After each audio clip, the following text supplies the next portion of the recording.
Hello and welcome to Overcome a Mental Health Podcast. I'm your host, Travis White, and this is a place where you can share your mental health stories and the challenges that you have had to overcome. I am very excited for tonight's guest. We are speaking with Ken Kunken. Ken is the author of I Dream of Things That Never Were, the Ken Kunken story. And welcome to the show, Ken. Thank you, Travis. Thank you for having me as your guest.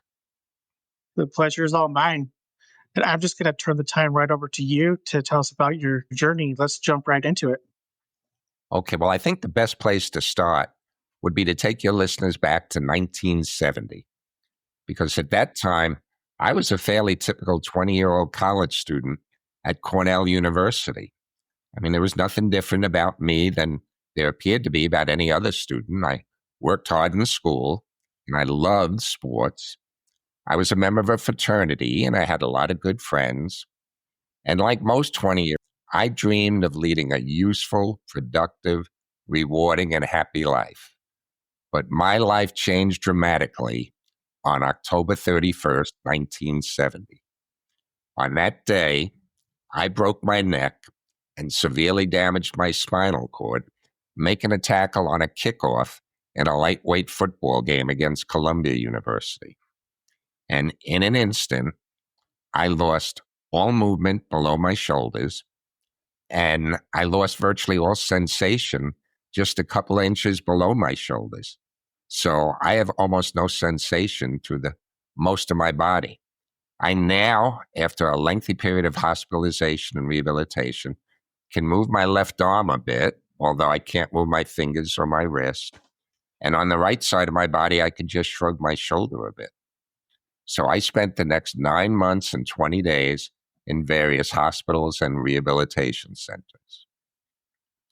And just, Travis, if I might add, at the time, I was beginning my junior year at Cornell University, studying engineering at one of the most prestigious engineering colleges in the country.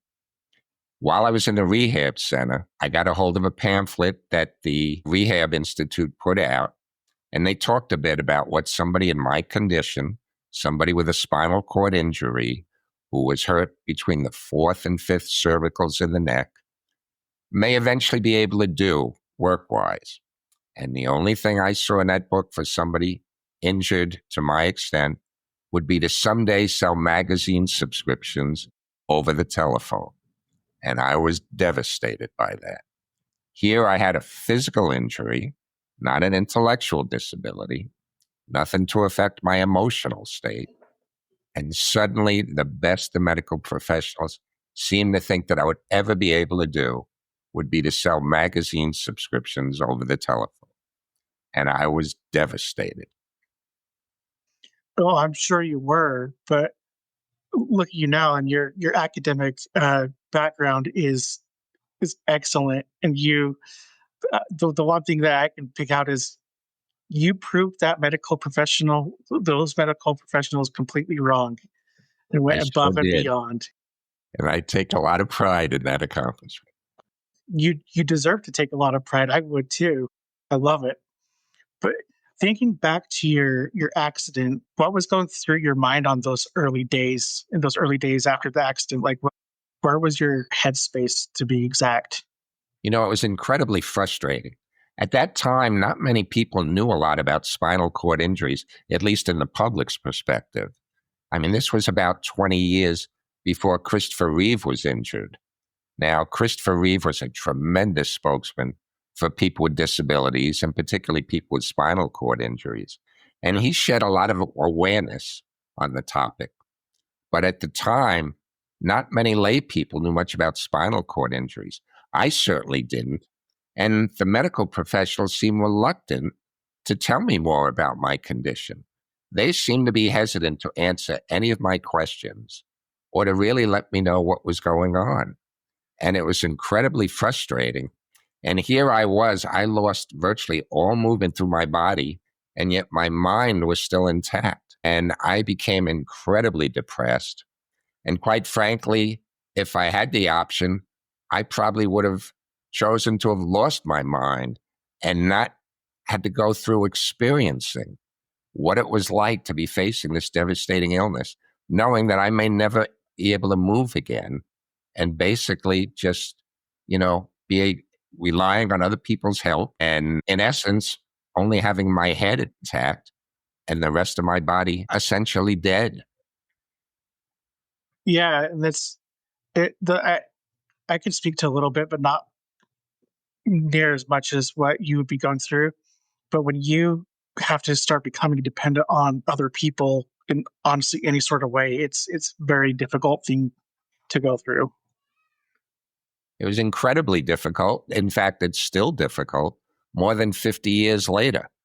But, I was very fortunate that I had a very supportive family and a group of friends who basically were by my side the whole time and encouraged me to keep going. But just so you and your listeners know, before my injury, I basically thought of myself as a very active physical person. I mean, sports seemed to be everything in my life.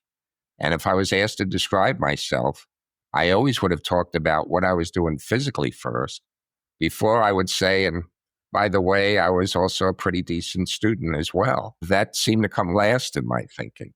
Now here I was, everything in my life had changed, and I had to depend more on my intellectual ability and totally try to compensate for the lack of any physical movement. That's great, and I love that you have this support system to help you out and to help push you forward. How did your identity as a young athlete shape your response to the paralysis? Well, as an athlete, I always tried to remain motivated to excel in my performance, to push myself to do and achieve more, and never be satisfied with the status quo. And I was an individual who was smaller than many of the athletes I was competing against. So I think that pushed me even harder to be motivated to try and accomplish things that I think most people thought I wouldn't accomplish. And I worked hard both before and after my injury to be very motivated, to do as much as I could. And following my injury, I worked hard not to let that stop me from remaining motivated. So that was quite an effort, not only on my part, but on my family's part, to help encourage me not to give up and to still try to do my best. Yeah, this is great. I love your resilience that you've built up. And it just seems like you're pretty much ready for any challenge that comes. It's been that lifetime of like overcoming that has really pushed you through. And I love it. And I'm curious though, like back in the 70s when you went back to Cornell, I'm guessing that the accessibility was completely different then than it is now. What did college look like back in those days? Okay, well, I was injured in 1970. I went back to school in 1971, and there was a steep learning curve to getting adjusted to what architectural barriers really meant for somebody in my condition. I mean, I was injured about 20 years before the Americans with Disabilities Act took effect. Now, that act, required educational facilities and other public facilities to be made more accessible, particularly to people who used wheelchairs. So this was 20 years before that act. So Cornell was particularly inaccessible. It's on a very hilly terrain in upstate Ithaca, New York, and virtually every one of its buildings had steps in front of it in 1971. And there was not one ramp or curb cut on the entire campus. So just to tell you a little bit more, one of the classes that I was taking was located in a building that had 16 steps in front of it. And my dorm room was in a building that had 10 steps just to get in. On my first day of classes, I had to be either pulled up or bounced down close to 100 steps just to attend my first day. That's crazy. I can't imagine having to go through that. It really was crazy. And I remember getting back after my first day. I had my personal care attendant lay me down in bed. And I remember that lying there staring at the ceiling, thinking, what was I thinking making this decision to go back to Cornell so soon after my accident and getting out of the hospital? I had only been out of the rehab center for 11 days before I went back to school. And I was still trying to adjust to my new physical condition, let alone now facing all the physical obstacles and pursuing a very difficult major. I went back studying in industrial engineering still. And I remember lying there thinking, I have no plan B. I didn't know what else I was going to do if I didn't make this work. So I tried especially hard to make a success out of my decision. And I was fortunate that with a lot of help from my attendants, classmates, fraternity brothers, teammates, on the sport I was injured playing, as well as my family and friends, I was able to complete my junior and senior year in engineering during those next 2 years. And I became the first quadriplegic to ever graduate from Cornell University. And that was in 1973. That's really cool. And what would you say is like motivated you to keep pushing forward academically? Okay, well, it's an interesting way that you put it, to remain motivated to do that. I want to make it clear, before my injury, I was also very motivated. I mean, you don't go to Cornell, study engineering, and play a sport at the same time and not be To be extremely mo- motivated. But to remain motivated was really difficult. And I credit my family and friends for constantly pushing me and encouraging me to basically say, they'll act as my arms and legs if need be, to make sure I could still do everything I wanted to do in my life. And it got to the point where I felt I'd be letting them down if I didn't work especially hard and make the most of what they were allowing me to do, going back to Cornell and trying to lead a useful and productive life. And I credit them with helping remain motivated. It's really cool. And I've said this before, but I think it's really wonderful that you had such a bunch of people in your corner that were willing to help you out. And you mentioned before that you earned multiple degrees. What other degrees did you? Okay, well, while I graduated with a degree in engineering, it was clear to me that back in 1973, industrial engineering was not a very viable field for me. This was well before the age of laptop computers. So I saw it was very difficult for me to function as an engineer. And I was fortunate that I had a psychology professor who I had taken psychology as an elective by the name of Dr. James Moss, who unfortunately died just recently. I unfortunately heard he died recently. I mean, this was more than 50 years ago that I had him as my professor. And he thought pursuing a career in psychology and becoming a counselor would be a good field for me because I still had my speaking ability. While I couldn't physically move, I could still speak to and with people. So he encouraged me to pursue a career in counseling.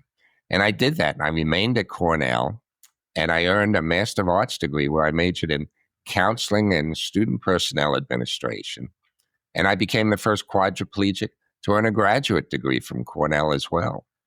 And then to increase my counseling credentials, I went to Columbia University, which happened to be the school I was injured playing against. And I earned my second master's degree. This one, a master's of education, where I majored in psychological counseling and rehabilitation. And I decided to look for a job in the rehabilitation counseling field. And here I had, Travis, now I had 2 degrees from Cornell, 1 from Columbia, 3 prestigious Ivy League degrees, 2 master's degrees, and no one would hire me. I looked for a job for a year, and I sent out more than 200 resumes. I was even turned down off to volunteer my services, Travis. Everyone back in the mid-70s thought I was just too disabled to work. And here, think about it. I did everything I could to rehabilitate myself, make something of my life, and no one would even give me that chance for more than a year. Finally, I found one organization willing to give me that opportunity. And that organization was Abilities Incorporated, which was part of what was then called the Human Resources Center. It's now called the Viscardi Center after its founder, Dr. Henry Viscardi Jr. They're located in Albertson, Long Island, and they hired me to work as a vocational rehabilitation counselor for other individuals who had severe physical disabilities. And for that opportunity, I'll always be grateful. And that changed my life. Yeah, it's too bad that it takes so many rejections to find that one, but in the end, to me, it almost sounds like, and maybe this is just me thinking out loud here, that how to put this. It was, to me, it almost seems like it could have been the universe calling to you in a way. You know, when I was hired there, it was 6.5 years after my spinal cord injury. And during those 6.5 years, I was the recipient of so much physical help from so many different individuals. And I felt terrible about constantly receiving help and not being able to give back in any way, help to others. And now for the first time, working at the Viscardi Center as a vocational rehabilitation counselor, I was in a position where I could help others. And what a tremendous feeling that was. And remains today as, the one specific step that totally changed my life. And it increased my self-esteem, my feelings of self-worth, my self-confidence, and just brightened my day and made me feel so much better about my situation and what I was able to do. And the fact that I saw that now I could help others changed my whole perspective on what was taking place around me. That's so cool. I should say not see, but I love to hear about just those things that you had to overcome and the barriers that you had to move past I to might add, pretty much. Travis, Yeah, go ahead.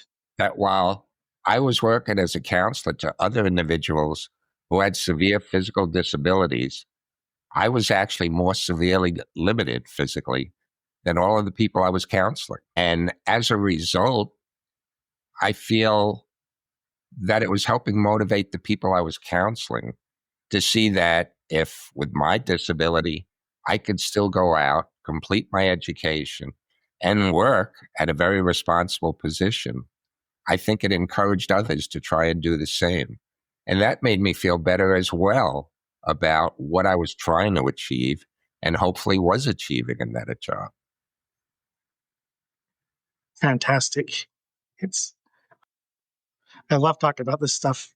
Absolutely love it. And what can kind of go back to just the journey and your recovery. What role did mindset play in your journey and recovery and accomplishment? Well, there were many things that went into my recovery when you talk about mindset. And for one, what I'd like to talk about is the effect people's expectations have on you as a person.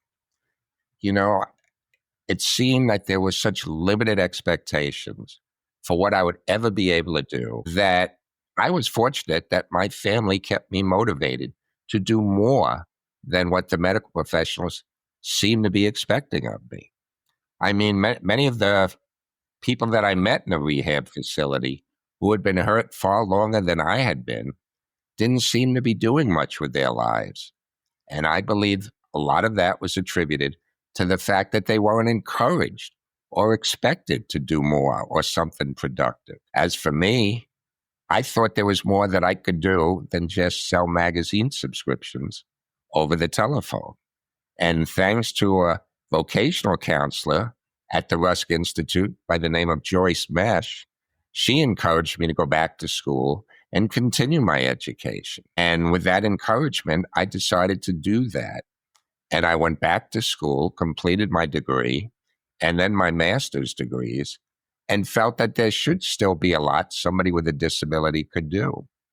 But back in the 70s, the expectations for somebody with a disability were so limited that it wasn't just the physical obstacles I was dealing with, it was the attitudinal obstacles. Convincing somebody to just give me a chance to show what I could do was incredibly difficult. And while it's gotten a lot better over the years, it's still an issue for many people with disabilities. Convincing an employer to just give them the opportunity to work and show people what somebody with a disability can still do. And I think once the employer does that, they see that people with disabilities are some of the hardest working, most dedicated, motivated, and loyal employees that an employer can ever hope to find. Very true. And I'm glad to hear that, like, over the years, it's getting better. But what would you say are like some of the things that society could even do to improve, like, um, employment for people with disabilities now?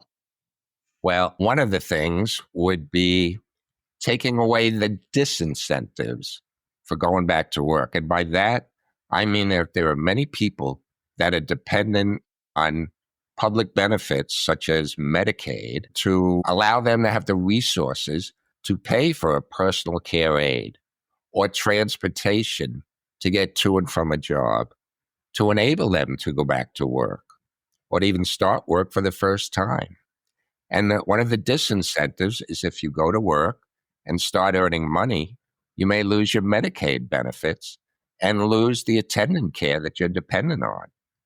And if that could be changed so that people were not fearful of losing those benefits, I think that would encourage more people with disabilities, one, to go to work, and two, the more employers and other people saw individuals with disabilities out in public, whether it be because now transportation facilities have been made more accessible.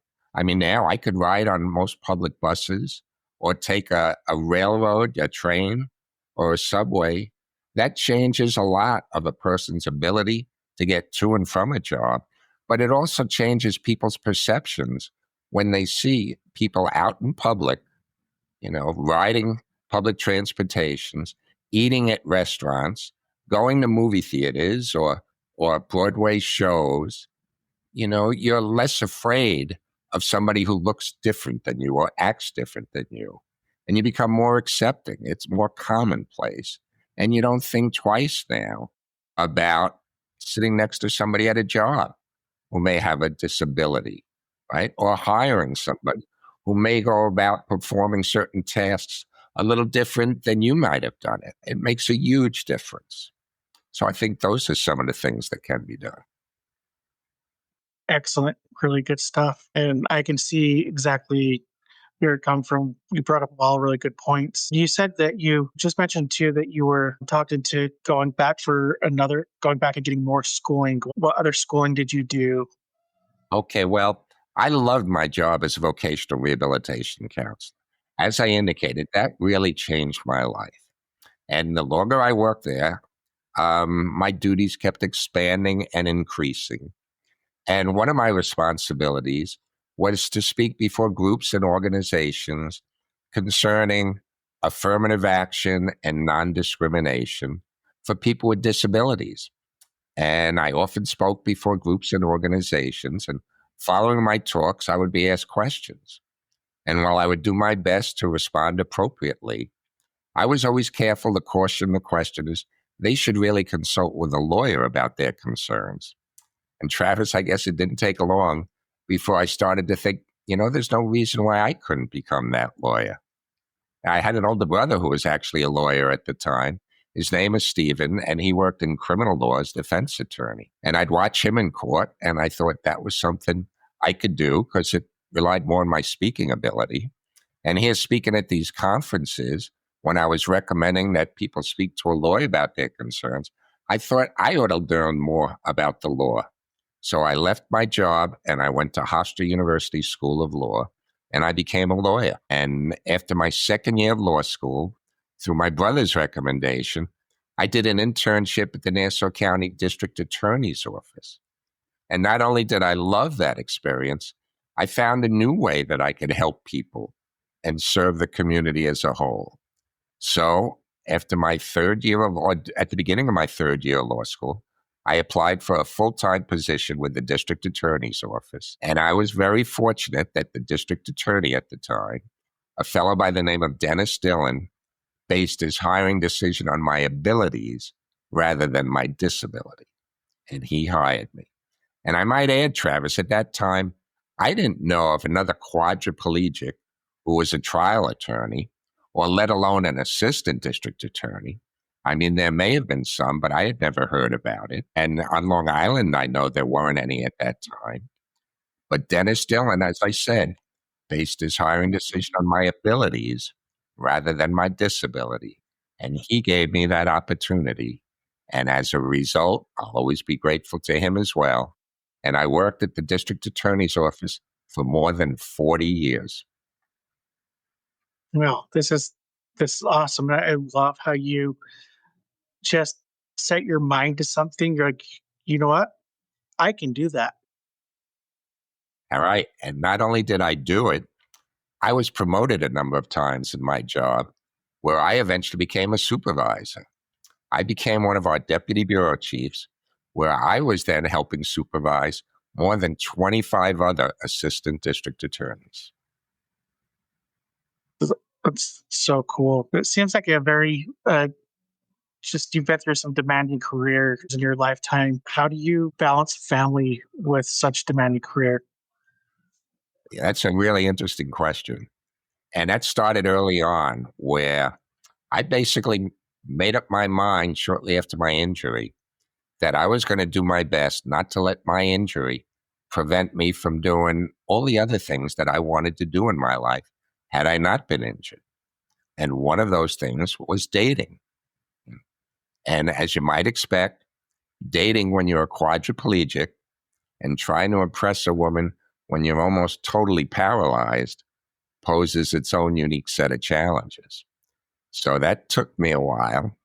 In fact, I was almost 50 years old when I met the perfect woman for me. Her name is Anna. She's actually sitting to my right, just off camera right now. And Anna's the most incredible woman that I ever met. And I must say that, for years, I never even considered the possibility that I would eventually fall in love with a woman and want to get married.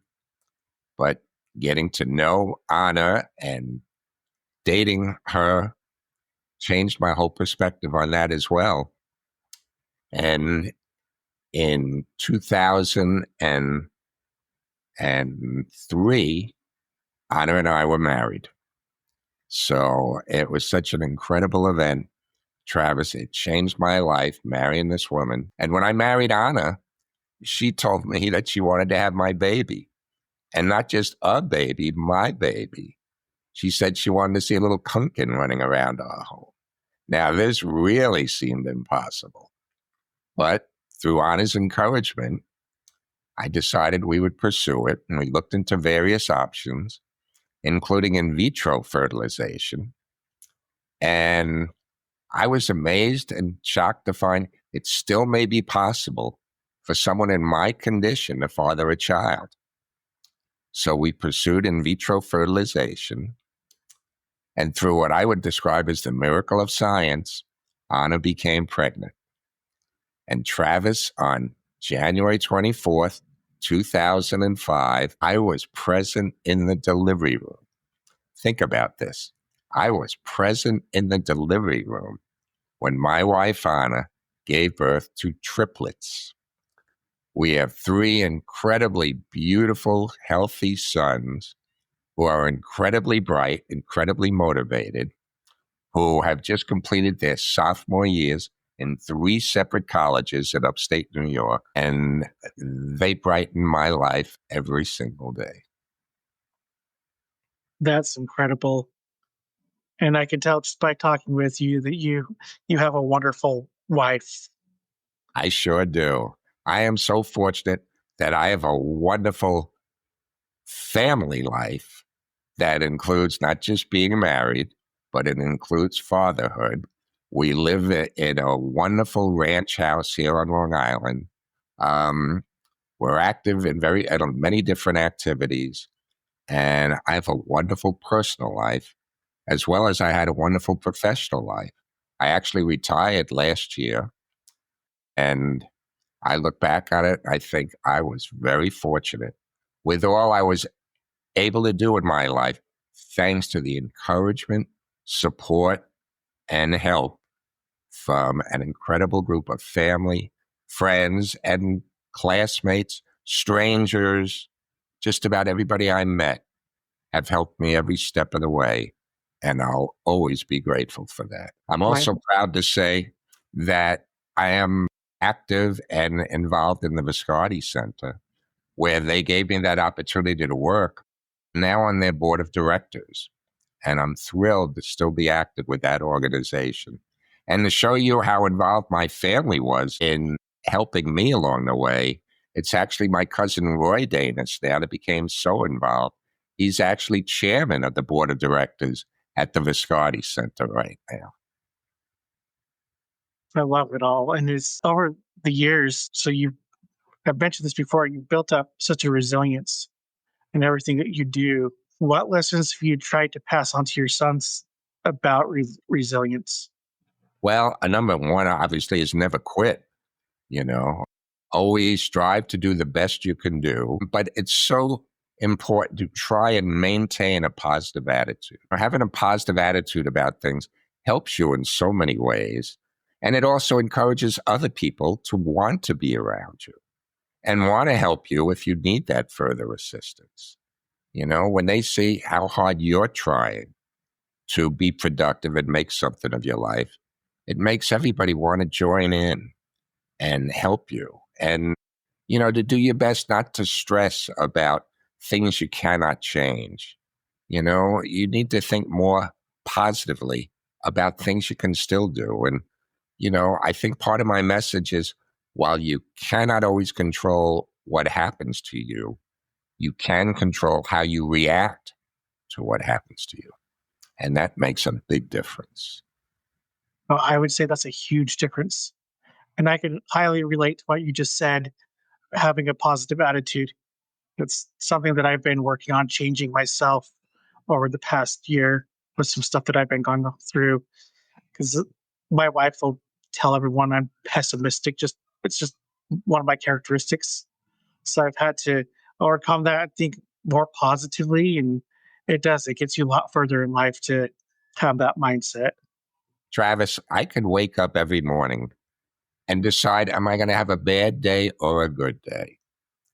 And I always try and choose to have a good day, right? It makes such a difference in the kind of day I will have because I know if I go about it with the right attitude, I will have a more positive experience and I will enjoy it more.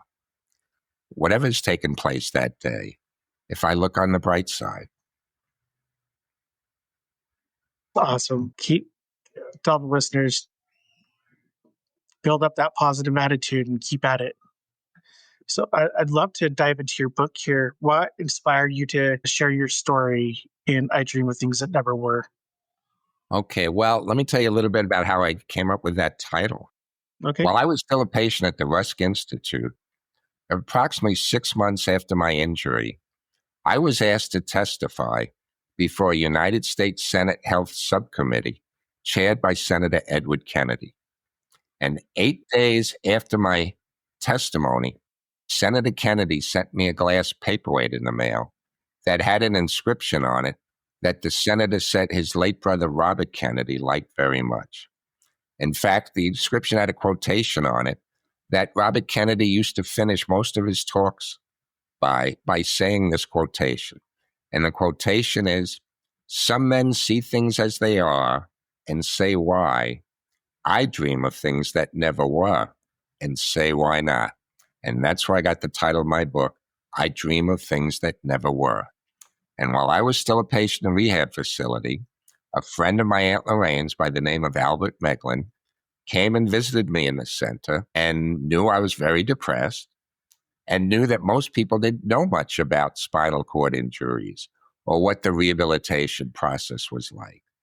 And he encouraged me to write a book about what I was going through because he thought, one, it would be informative to people about what it was like going through this process.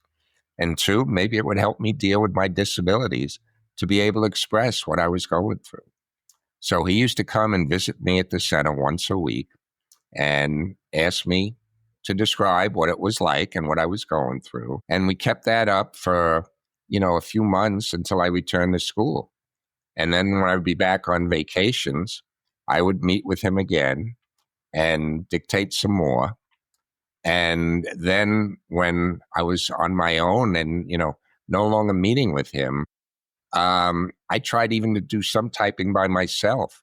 With the aid of braces and splints on my left arm, I could type just very, very slowly with the tip of a pencil sticking out from my splint, of a metal thing with an eraser at the end, typing real, real slowly. And I even type a little on my own, very slow and very tiring. And then I'd put it down for years and pick it up and put it down. And then after I married my wonderful wife and we had our 3 children, she encouraged me to go back to the book and try and finish it.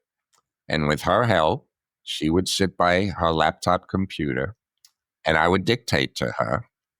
And we actually finished the book more than 50 years after I had first started writing it. And I was fortunate that we were able to find a publisher by the title 12 Tables Press. Its owner, Steve Eric, agreed to publish my book, and it's actually on the shelf right behind me. I Dream of Things That Never Were, and I'm so glad that it's in print, and I've been getting very positive comments from people who have read it. And if people want to know more about my book or about me, they can go to my website, which is kenkunken.com, and it tells them how they can order the book, which is available through Amazon as well as other sources. And it's available not only in a hardcover, but in a Kindle version, as well as in an audiobook, which I narrated myself. So it's available in 3 different ways. And I'm very pleased that it's now out in print because I've been told that it's helped encourage others to do more with their lives.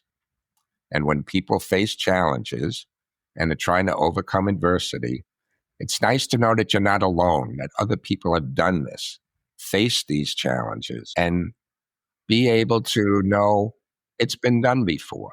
So you can do it. And I'm fortunate that it's now out there and people are able to read it and or listen to it. And I'm so pleased that even my children have had the opportunity to read it. Well, I am very grateful that your wife pushed that forward and helped you get that all out there. Me too. If you could give advice to someone facing what feels like an impossible setback, what would you tell them? Well, I tell them that sometimes you got to take a step back and look at things from a different perspective. And while initially and for quite a while, it may seem like you're facing overwhelming odds and that it's going to be difficult to overcome them or even face them, there's still a lot everyone can do. You may have to go about finding a different way to accomplish what you set your mind to and what your goals may be. But there's an awful lot everyone can still do. So if they work hard at it, never give up, remain determined and motivated, I think we all can succeed at what we want to do. Very, very well said. And I have kind of just a general question for you that I ask pretty much everybody that comes on the podcast. And I just like to hear the responses that I get. What would you say is the biggest stigma within mental health? Well, the biggest stigma is that people are still fearful for people that are different than they are, whether it be with intellectual or emotional disability or a physical disability. And I think the fact that many people often have not come in personal contact with somebody who has this type of disability, they're fearful of the unknown because they don't know what to expect, or they may be afraid of hurting somebody's feelings by saying the wrong thing. And I think it doesn't help that in today's environment, you have people in the administration who have negative opinions on diversity, equity, and inclusion, DEI. And rather than encouraging people to be more accepting of people, right, to encourage in being in a diverse setting, with people that may be different than you, there are some people that seem to be discouraging that. And I don't think they fully appreciate all the benefits of being exposed to somebody who may be a little different than you. I mean, what is America all about? We are the great melting pot, right? Isn't that the way For our sure. describe? Yes, exactly. And because we embrace people from different walks of life and people who may have different backgrounds and be different than us in other ways. And I think once we embrace it, rather than push it away, they find that it benefits us in so many different ways. Let me just add, Travis, that in the district attorney's office, when you leave your job, they'd have you go through what they call an exit interview, where you tell the person in personnel what you like best about the job and what you felt could be improved. And I was very happy to hear that on many occasions, some of my colleagues in the DA's office, when they left, told the person interviewing them that one of the best parts of their job was meeting, working with, and getting to know me. And I'm not saying that to boast or brag. I know they weren't specifically talking about Ken Kunken. They were talking about meeting and getting to know someone who had a severe physical disability. Because unless they had a close relative with a disability, they rarely came in contact with someone who was so disabled in many ways. And for them, that was one of the best parts of their job. They found that not only did they learn a lot by having the experience of being exposed to somebody who was different than them physically, but it helped inspire and motivate them to do a better job.